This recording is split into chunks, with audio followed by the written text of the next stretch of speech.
I'm David Boyce from Public Services International.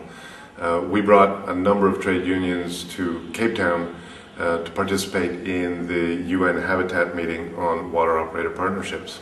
Now, what's special about that is that this is the first time that the UN has set up a system specifically to help public utilities, but also to include trade unions and workers and civil society in the management of the process and in the design and implementation of the projects. So for us, this is a very special moment, which represents an opportunity that we must take advantage of. GWOPA is a global alliance of partners working together to help water operators help one another on a not-for-profit basis. So it's scaling up peer support between utilities on a not-for-profit basis.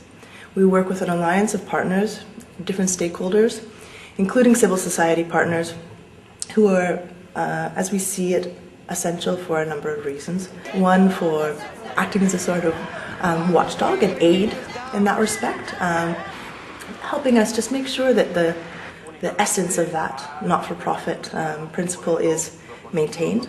And another important reason that civil society needs to be involved from our perspective is that they do help ensure a more viable process. This video is designed to reach out to communities, to NGOs and unions around the world as part of the Reclaiming Public Water Network, which is a fairly loose, very horizontal association of NGOs, academics, progressive public utilities, and trade unions, all fighting for the same cause. One, to block the privateers, and two, to strengthen the public utilities such that we can surpass the Millennium Development Goals and actually provide universal access to all citizens.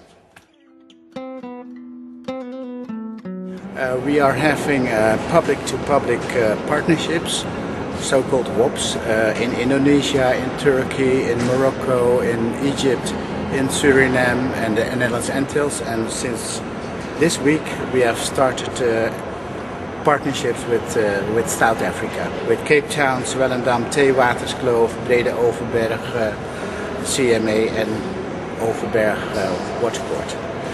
We consider these water operator partnerships, these public-to-public partnerships, important because to our opinion these water operators are responsible to create access to all the people in their concession area, and which if I say all the people, I also mean the poor, especially the poor people.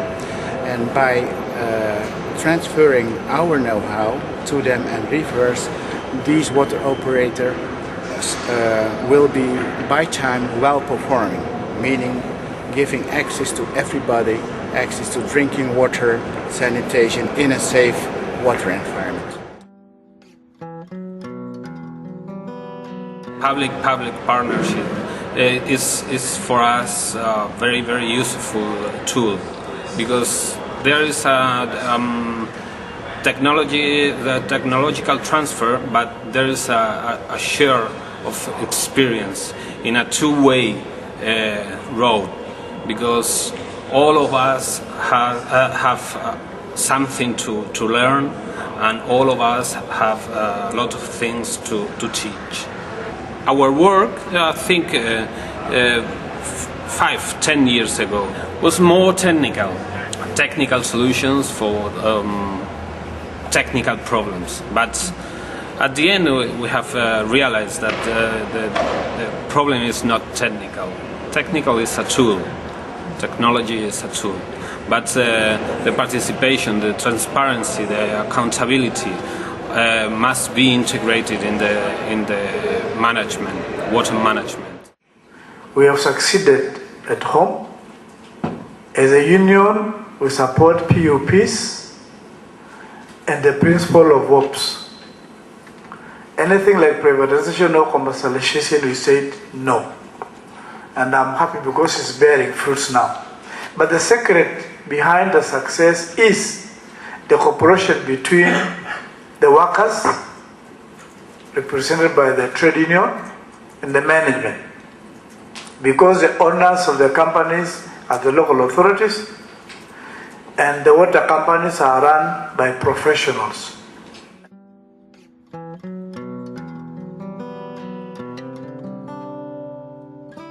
Tout à fait, si l'ONEP a pu atteindre une certaine renommée, avoir une certaine renommée dans la gestion publique de l'eau au Maroc, c'est grâce notamment au partenariat qu'il a su mettre en place avec notamment des partenaires publics du Nord. Et l'ONEP estime qu'elle est maintenant a le devoir de partager ce savoir-faire avec d'autres pays, notamment des pays de l'Afrique subsaharienne. Et l'exemple du partenariat intégré et durable avec la Mauritanie en est un. Et c'est basé sur la base d'une vision qui est très claire, c'est d'aider la Mauritanie à atteindre les objectifs du millénaire dans le domaine de l'eau et de l'assainissement grâce à un modèle de coopération public-public basé sur le triangle coopération nord-sud-sud.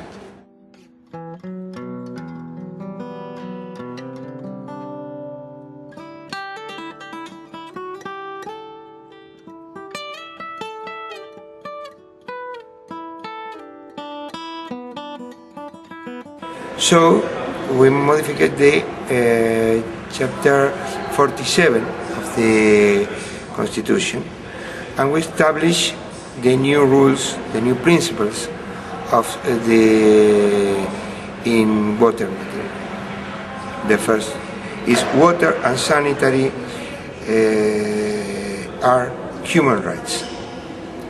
So, as they are human rights, the only way to assure them is that the state is the only person who can manage this service in a direct form. You can no privatization, no tercerization, etc.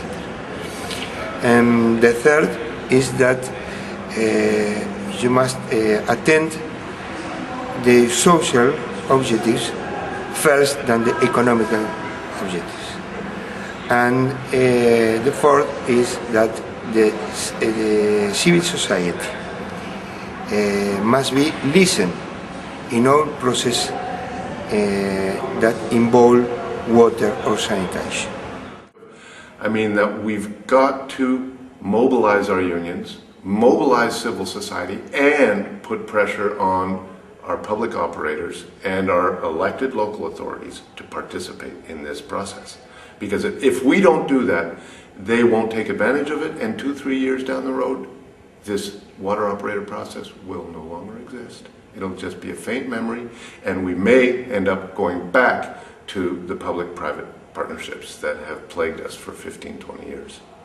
What I would like to see, my statement is always, if all the public water utilities in the north have a public-to-public partnership with a colleague in the south, the world would be a much better place to be. Now, I know that all the public utilities, public water utilities in the north are restricted through laws and regulations, and actually they are forbidden to do any international cooperation. Now in the Netherlands we have made an agreement on the national level that public water operators are allowed to spend 1% of their income for international cooperation for this purpose. Now what I would like to see, that we at the global level, at world level, we make such an agreement as in the Netherlands, so that every water utility in the north is allowed to spend 1% of their income for public-to-public partnership for the sake of the poor in the world.